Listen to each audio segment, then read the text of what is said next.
Assalamualaikum warahmatullahi wabarakatuh. Salam sejahtera bagi kita semua. Perkenalkan, nama saya Muhammad Gustaf Arya. Saya merupakan mahasiswa Fakultas Hukum Universitas Pembangunan Veteran Jakarta. Pada kesempatan ini saya akan membahas terkait kasus-kasus hukum internasional, analisis hukumnya, serta tantangan dalam penegakan hukum internasional di era kontemporer ini. Harapannya video ini akan membantu kita memahami bagaimana hukum internasional bekerja secara nyata, tidak hanya dalam teori tetapi juga dalam praktik melalui berbagai studi kasus penting. Pembahasan pertama, saya akan menjelaskan terkait hukum internasional secara umum terlebih dahulu. Jadi, hukum internasional ini adalah sekumpulan aturan dan prinsip hukum yang mengatur hubungan antar negara, organisasi internasional, dan individu dalam kondisi tertentu. Tujuan utama hukum internasional ini adalah yang pertama itu ada menjaga ketertiban dan perdamaian dunia. Yang kedua, menyelesaikan sengketa internasional secara damai. Yang ketiga itu melindungi hak-hak asasi manusia. Yang keempat, mengatur kerjasama lintas negara dalam perdagangan, lingkungan, dan perlindungan kemanusiaan. Hukum internasional ini sendiri memiliki beberapa sumber, terutama itu ada perjanjian internasional atau treaties. Misalnya di sini saya bisa ambil contoh Piagam PBB, Statuta Roma, kemudian ada Konvensi Sipil Pol, kemudian ada juga kebiasaan internasional yang diakui sebagai hukum. Kemudian ada prinsip hukum umum yang diakui oleh bangsa-bangsa yang beradab. Kemudian ada putusan pengadilan dan pendapat para ahli sebagai sumber pelengkap. Dalam praktiknya, hukum internasional ini terbagi menjadi beberapa bagian. Yang pertama itu ada hukum internasional publik, hubungan antar negara dan organisasi internasional. Ada hukum internasional perdata antar individu lintas negara, misalnya perdagangan internasional. Pemahaman ini penting bagi kita agar kita memiliki kerangka berpikir saat akan menganalisis kasus-kasus yang akan kita bahas. Kemudian sejarah dari perkembangan hukum internasional ini itu berkembang dari Peace of Westphalia di tahun 1648 yang mengakui kedaulatan negara. Kemudian hukum internasional ini berkembang sangat pesat pasca terbentuknya liga-liga bangsa setelah Perang Dunia I. Namun liga-liga bangsa yang dibentuk pasca Perang Dunia I ini dianggap gagal mencegah Perang Dunia Kedua, sehingga setelah perang usai maka dibentuklah Perserikatan Bangsa-Bangsa PBB pada tahun 1945 sebagai wujud komitmen global untuk mencegah perang dan melindungi hak asasi manusia. Hingga saat ini tuh sebenarnya terdapat banyak lembaga, namun di sini saya akan membahas terkait dua lembaga penting. Yang pertama itu ada International Court of Justice atau disingkat ICJ. Ini merupakan pengadilan utama PBB yang menangani sengketa antar negara. Kemudian ada International Criminal Court atau yang bisa disingkat ICC. Pengadilan pidana internasional ini dipergunakan untuk menuntut kejahatan serius seperti genosida dan perang. Selain itu, lahir juga konvensi internasional seperti UNCLOS untuk hukum laut, ICCPR, dan ICESCR untuk hak asasi manusia, serta konvensi Jenewa untuk hukum humaniter. Kemudian di sini ada beberapa kasus internasional yang perlu kita bahas secara mendalam dengan pendapat pribadi saya untuk membantu Anda khususnya memahami praktik nyata hukum internasional. Yang pertama itu ada kasus Nicaragua versus United States.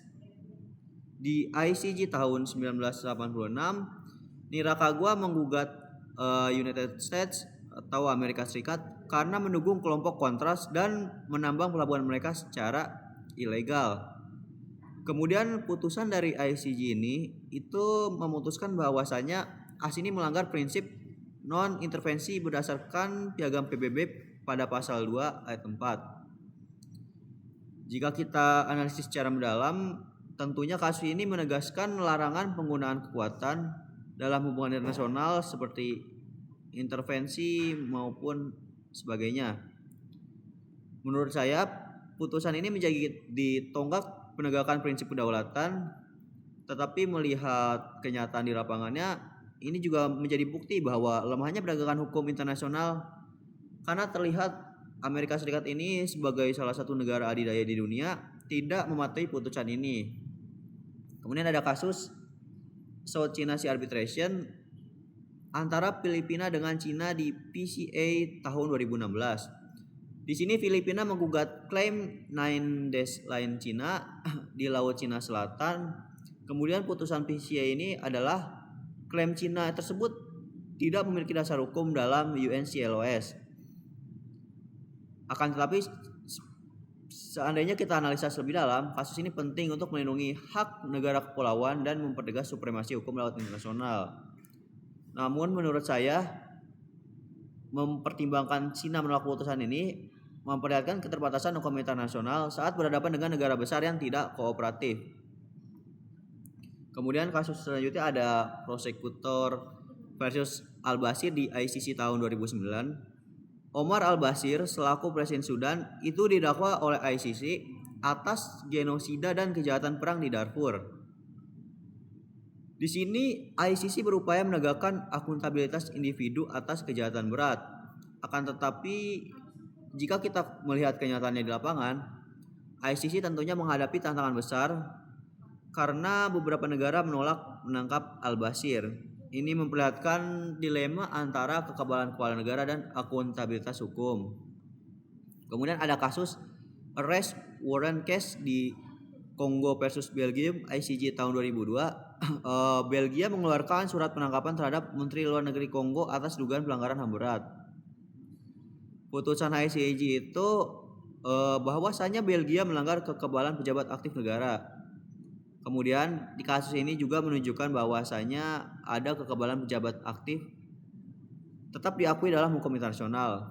Kemudian jika kita melihat secara di lapangan, seperti kasusnya Omar Al-Bashir tersebut, ini juga menjadi dilema antara upaya penegakan HAM dan perlindungan kekebalan pejabat negara menjadi nyata dalam kasus ini. Kemudian ada prosekutor versus Vladimir Putin ICC tahun 2023. ICC mengeluarkan surat penangkapan atas Presiden Rusia Vladimir Putin terkait deportasi anak-anak Ukraina saat konflik. ICC tentunya berupaya menunjukkan bahwa bahkan pemimpin negara adidaya tidak akan kebal dari hukum internasional. Namun jika kita melihat pada kenyataan di lapangan, kasus ini tentunya menjadi ujian bagi efektivitas ICC karena melibatkan pemimpin negara dengan kekuatan veto di Dewan Keamanan PBB. Bahkan hingga saat ini pun Vladimir Putin belum ditangkap atau dilakukan penangkapan oleh ICC. Kemudian ada kasus Bosnia dan Herzegovina versus Serbia dan Montenegro di ICJ tahun 2007. Bosnia menggugat Serbia atas tuduhan genosida di Srebrenica. Kemudian di sini putusan ICJ adalah Serbia tidak langsung melakukan genosida, tetapi gagal mencegah dan menghukum pelaku. Kasus ini tentunya memperluas pemahaman tentang tanggung jawab negara dalam pencegahan kejahatan internasional. Dan menurut saya, negara tentunya memiliki tanggung jawab aktif untuk mencegah kejahatan serius di wilayahnya. Sehingga berdasarkan uraian di atas, terdapat beberapa tantangan penegakan hukum internasional. Tantangan utamanya yaitu tidak adanya lembaga eksekusi supranasional yang dapat memaksa negara untuk patuh. Negara-negara besar seperti yang saya uraikan di atas, Cina, Rusia, dan Amerika Serikat, seringkali mengabaikan putusan pengadilan internasional. Kekebalan pejabat negara sering bertabrakan dengan upaya penuntutan pelanggaran HAM berat. Kemudian fragmentasi hukum internasional antar rezim hukum. Kemudian beberapa negara sepertinya dan pada faktanya enggan untuk meratifikasi instrumen paling penting seperti Statuta Roma. Kemudian menurut pendapat pribadi saya, penegakan hukum internasional tentunya membutuhkan kemauan politik negara, kerjasama multilateral, serta kesadaran publik global untuk menekan negara agar tunduk pada prinsip keadilan internasional.